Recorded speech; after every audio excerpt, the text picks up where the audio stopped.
Your mum was very secretive, wasn't she? Yeah, I didn't realise that my mother was already married to somebody else when she had me. She was married. I only found that out really late in life. It didn't really occur to me as a child. There were no wedding photos in our house, and that's because they weren't married. Yeah. And I think that was really common, that with the last war, people met, and then, you know, men went away to war, and my mother was already married to someone, and my dad came back from the war, and they got together, and then she had me. And I think I was about 8 when they must have got married, and my sister would have been about 6. But yeah, I mean, I did have quite a difficult relationship with my mum and dad. And your mum she made it very clear when she was unhappy in her relationships. She had relationships with other men as well, and some would say that you've almost followed in your mum's path, even though you've been very, very strong on the fact that you don't like your mum, you don't want to be anything like her at all. I love my mum for being my mother, but we had a very, very difficult relationship.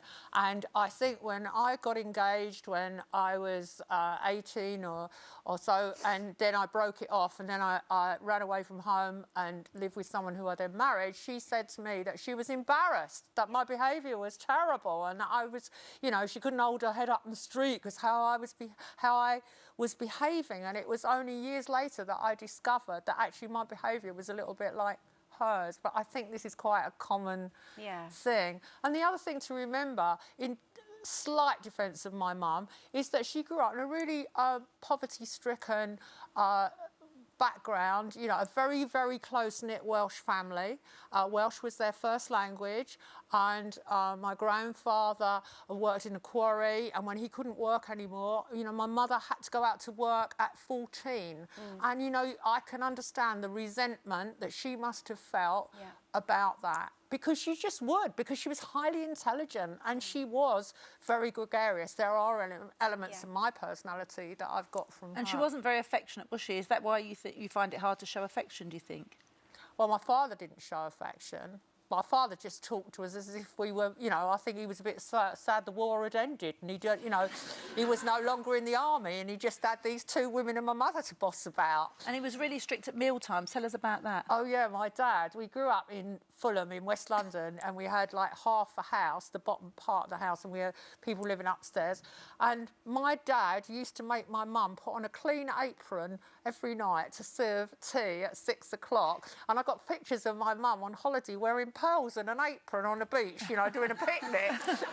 And yet we were really broke. And you weren't allowed to speak either at mealtimes? No, I didn't speak at mealtimes, no chat. And there were loads and loads and loads of rules. And the worst rule that I can remember now is every time we went on holiday, that business of packing the suitcase the night before and having it in the hall at 5 a.m. and then you always had to get in the car, drive for miles and then have a cup of tea and a lay-by, you know, with a primus stove. And it's like, people think I'm weird, but I think there's a reason why. Is it true your mum always took your younger sister's side and that's why you didn't get on? Absolutely. I think a lot of parents do that.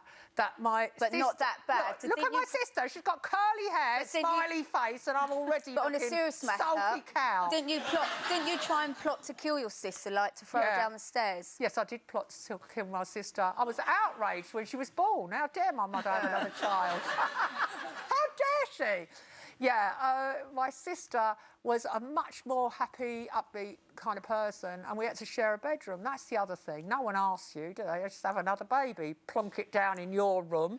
Didn't you draw a line in the bedroom? That was your side, and that was... Yeah, I said, cross that line, you're dead meat. But then, I know you joke, but then for all them years you didn't get on or anything, but then when she was going through cancers, and it's true you did care for her, is that when you called it peace with her? Yeah, well, I think when my mother died, we did make friends, you know. Well, first of all, when my dad died, yeah, we started getting closer to each other, because each parent, I think a lot of parents do this, they play one child off against the other because their relationship is quite rocky in itself.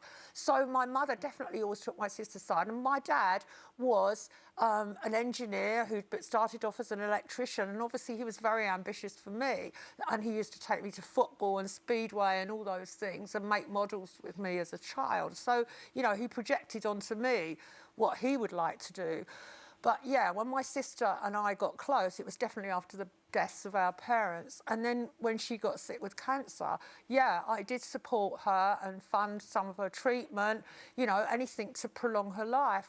But I think we were still, to the end, arguing. Yeah, yeah. We just do, because sisters, you know, there's no guarantee you're always going to get on.